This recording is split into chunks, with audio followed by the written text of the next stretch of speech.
بسم الله الرحمن الرحيم. أبناء وبنات طلاب تالتة ثانوي، Welcome to the Full Mark in English with Mr. محمد كامل.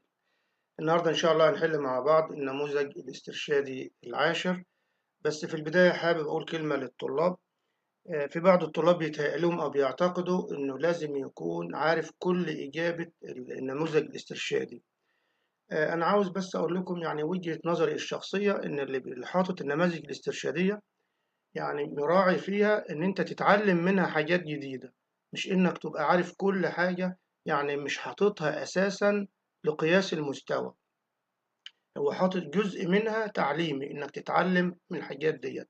يعني باختصار بسيط، مش عاوز الطالب لما يلاقي حاجة ما هوش عارفها يقلق ويتوتر ويحس إن هو مستواه مش كويس وكده. لا، اتعلم الحاجات اللي أنت مش عارفها وإن شاء الله تكون الأمور يعني ميسرة بإذن الله. نبدأ مع بعض بقى، بسم الله.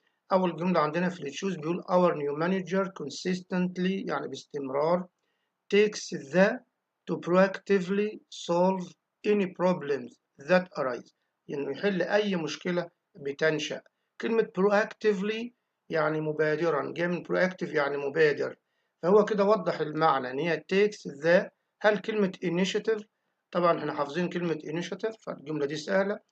هل initiative ولا primitive ولا depreciation ولا evacuation؟ يبقى طبعا initiative دي الإجابة الصح. يبقى takes